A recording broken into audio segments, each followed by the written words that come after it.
Hello दोस्तों, स्वागत है आपका हमारे चैनल नॉलेज गलियारा में। दोस्तों, हाल ही में ताइवान सीमा के पास चल रहे युद्धाभ्यास के बीच ताइवान ने चीन के साथ ज़मीनी या समुद्री सीमा साझा करने वाले कुछ देशों को खास तौर पर वार्निंग दी है। ताइवान ने कहा कि दुनिया के लोकतांत्रिक देश जो ताइवान पर चीनी दादागिरी को देखकर भी चुप्पी साधे बैठे हैं और सोच रहे हैं कि चीन ताइवान पर कब्जा करने के बाद रुक जाएगा, तो ऐसा बिल्कुल भी नहीं होगा।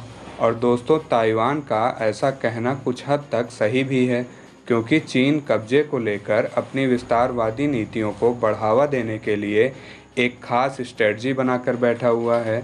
दरअसल दोस्तों, अभी पिछले साल ही चीनी वेबसाइट सोहू का एक आर्टिकल दुनिया भर में वायरल हुआ था।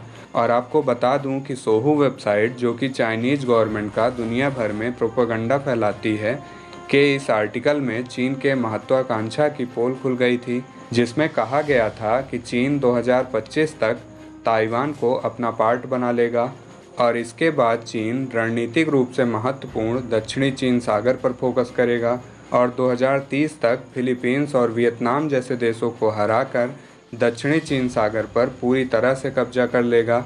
दोस्तों, साउथ चाइना सी पर कब्जे के बाद चीन की निगाह भारत की तरफ होगी और 2040 तक चीन भारत के अरुणाचल प्रदेश पर हमला करेगा। दोस्तों, ऐसे में आपकी जानकारी के लिए बता दूं कि चीन भारत के हिस्से अरुणाचल प्रदेश को दक्षिणी तिब्बत का पार्ट मानता है और क्योंकि तिब्बत पर चीन का कब्जा है, इसलिए आए दिन चीन भारत के इस अभिन्न अंग पर अपना दावा ठोकता रहता है। ऐसे में दोस्तों, अरुणाचल प्रदेश पर कब्जे के लिए उसका एक खास प्लान है, जिसके तहत वह पहले भारत को कई हिस्सों में तोड़ने की कोशिश करेगा और जब भारत का फोकस अरुणाचल प्रदेश से हट जाएगा तो चीन भारत पर हमला करके उसके इस हिस्से पर कब्जा कर लेगा। और दोस्तों, यही नहीं, इस आर्टिकल में यह भी कहा गया है कि अगर किसी कंडीशन में चीन का यह प्लान फेल हो जाता है तो उसने इस कंडीशन में दूसरा प्लान भी तैयार कर रखा है।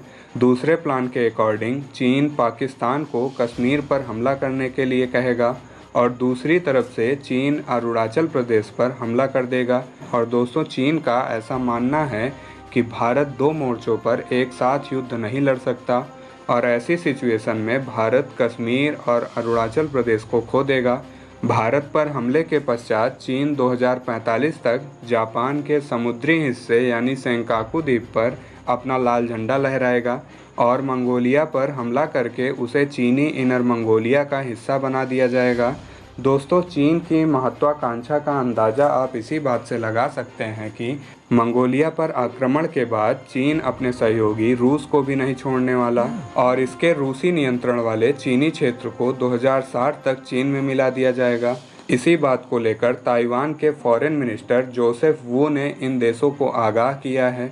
उनका कहना है कि ताइवान में यूएस की हाउस स्पीकर नैन्सी पेलोसी की विजिट के बाद चाइना जैसे ताइवान के बॉर्डर पर हवाई और समुद्री अभ्यास कर रहा है, यह उसका ताइवान पर कब्जे का पहला चरण है।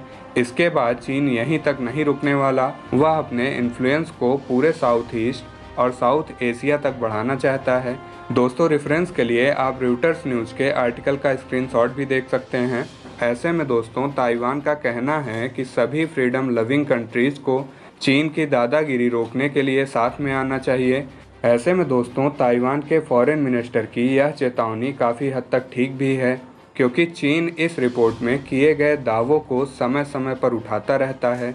जैसे उसने ताइवान पर 2025 तक इन्वेजन की प्लानिंग को अभी से ही अंजाम देना शुरू कर दिया है और अगर इसी तरह से चलता रहा तो चीन ताइवान पर कब्जा करने में कामयाब भी हो सकता है। ऐसे में दोस्तों, ताइवान मुद्दे पर जब भारत, जापान और वियतनाम जैसे देश, जिनका सीधे तौर पर चीन से कुछ ना कुछ विवाद है, और जब ये देश चीन को कुछ कहने से बच रहे हैं तो बाकी देशों से क्या ही उम्मीद की जा सकती है। ऐसे में इस मुद्दे पर आपकी क्या राय है कि क्या चीन 2040 तक अरुणाचल प्रदेश को अपना हिस्सा बना पाएगा या नहीं? कमेंट करके ज़रूर बताइएगा। जय हिंद।